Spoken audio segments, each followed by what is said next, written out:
Dean Martin was on the set of Swamp Fever in the Louisiana Bayou on a humid September morning in 1963, rehearsing a scene with the director when someone yelled, "It's loose! The gator's loose!" Dean turned, saw the animal wrangler running, saw crew members scrambling, climbing on equipment, backing away fast. And then he saw it, the alligator, 4 feet long, young but still dangerous. It had gotten out of its enclosure somehow, was moving across the set, mouth open, hissing. The wrangler was chasing it with a catch pole, trying to secure it. But the gator was fast, unpredictable, moving toward where a group of crew members were cornered. People were panicking. Someone screamed. The wrangler yelled, "Everyone stay still, don't run." But panic doesn't listen to reason. And Dean Martin, who'd grown up in Ohio and had never touched an alligator in his life, did something that made every person on that set freeze in disbelief.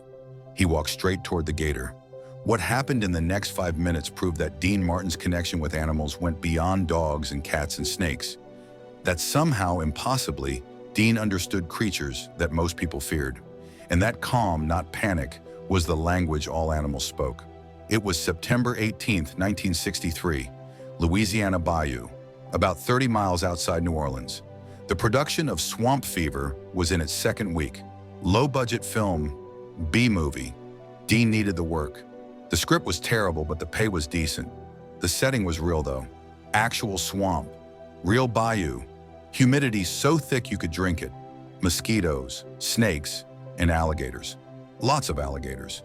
The production had hired an animal wrangler, guy named Roy Guidry, local, Cajun, knew gators, had several for the film, small ones, young ones, supposedly manageable. They were kept in reinforced cages when not filming, fed regularly, handled carefully, supposed to be safe.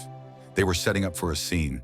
Dean's character was supposed to walk through the swamp, encounter a gator, react. Simple scene.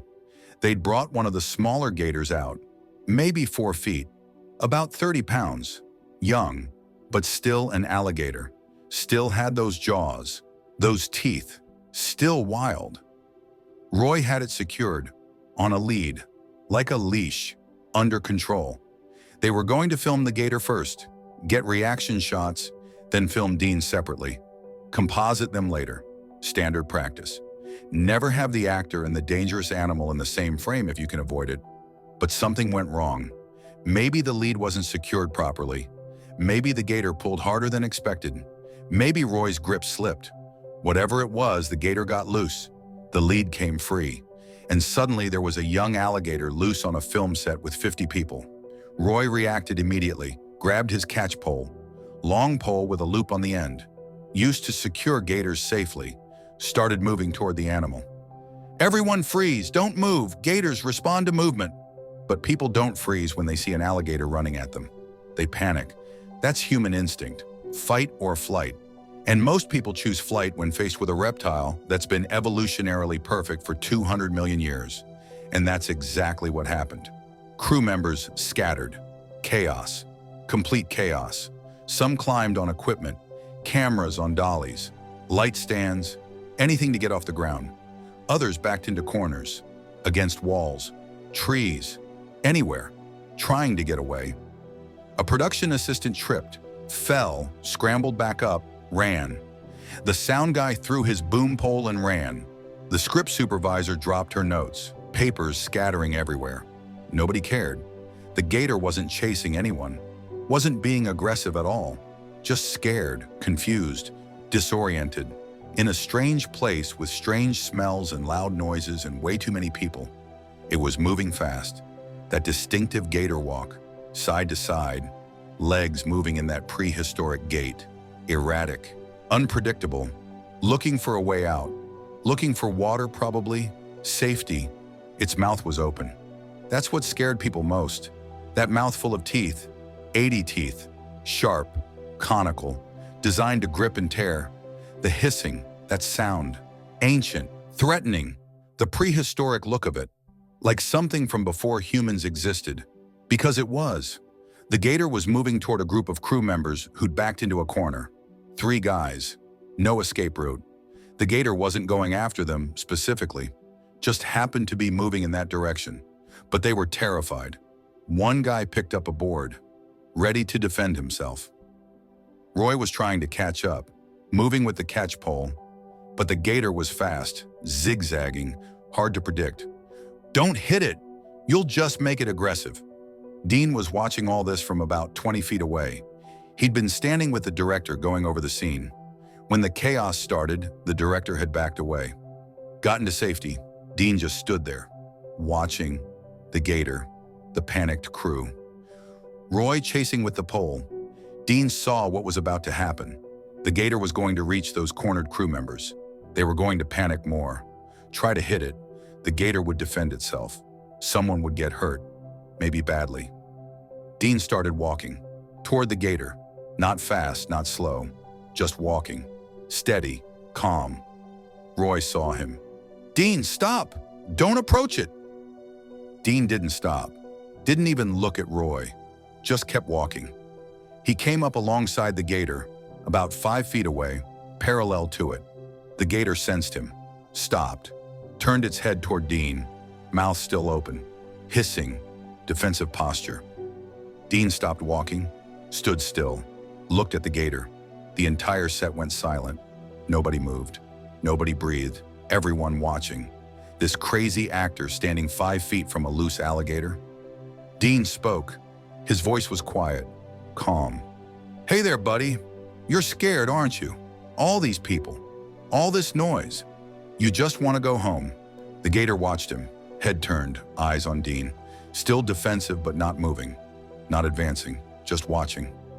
Dean slowly knelt down, got to the gator's level, still about 5 feet away, not approaching, just making himself less threatening, smaller, non-aggressive.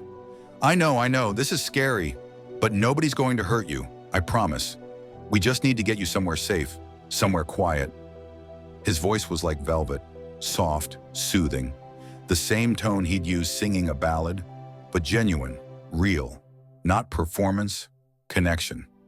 The gator's mouth started to close, slightly. The hissing stopped.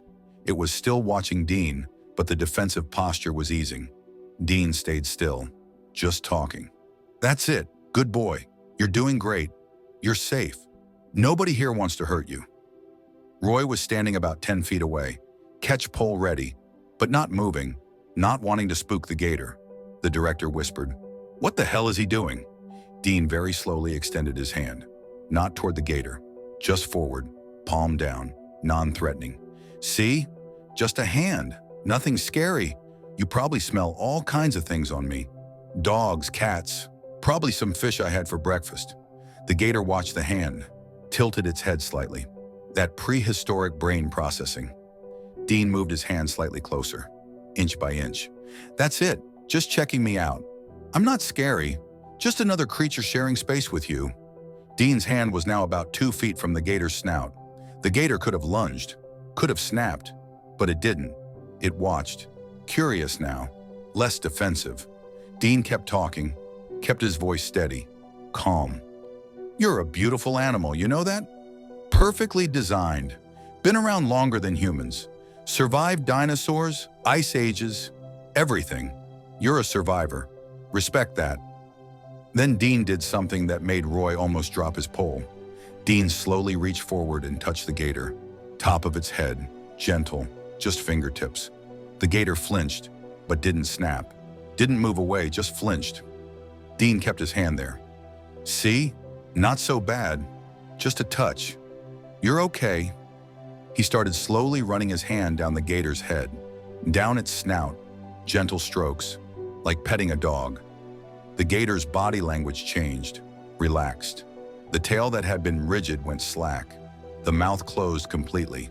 The gator was still alert, still watching, but no longer defensive.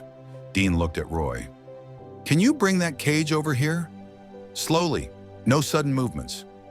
Roy nodded, moved slowly, brought a transport cage, set it down about 6 feet away, opened the door. Dean kept petting the gator. "Okay, buddy, time to go somewhere quiet, somewhere safe. You're going to be okay." Then Dean did the absolutely insane thing. He picked up the gator, both hands, one supporting under the front legs, one under the back. The gator could have spun, could have death rolled, could have torn Dean's arms up, but it didn't. Just let Dean pick it up. Dean stood, holding a 4-foot alligator like it was a house cat. Walked to the cage, gently placed the gator inside, closed the door, latched it. Then he stood up, dusted off his hands. There, all safe. The set exploded. Not literally, but the silence broke. People were talking, shouting. Did you see that? He picked it up with his bare hands.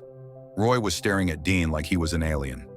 Mr. Martin, I've been handling gators my whole life. I've never seen anything like that. How did you know how to do that? Dean shrugged. I didn't.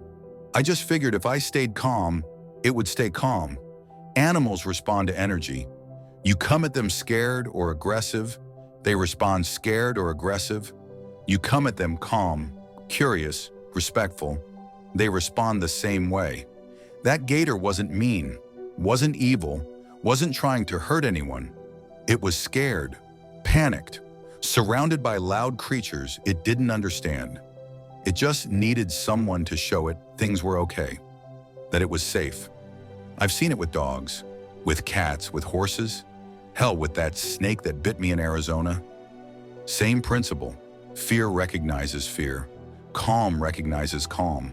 That gator felt my energy, felt I wasn't a threat, wasn't prey, wasn't predator. Just another living thing sharing space. Once it understood that, everything changed. Its whole body language shifted, from defensive to curious, from scared to calm. Animals are honest. They don't lie, they don't pretend. They just respond to what's real. And what was real was that I respected it, saw it as a creature deserving of dignity, not a monster to fight, not a problem to solve, just a scared animal that needed help. And it felt that. The director came over. Dean, that was either the bravest or stupidest thing I've ever seen. I honestly can't tell which. Dean smiled. Little of both, probably, but nobody got hurt. The gator's safe. We can all get back to work. Roy was shaking his head. Mr. Martin, if you ever want a job as an animal wrangler, I'll hire you in a second. What you just did, most people trained for years and couldn't do that. Dean patted Roy's shoulder. Thanks, but I think I'll stick to singing. Less chance of losing a hand. The crew laughed. Tension broke. But everyone was still looking at Dean differently, like they'd seen something they couldn't quite explain. Someone who could just walk up to a dangerous animal and calm it down with nothing but presence and voice.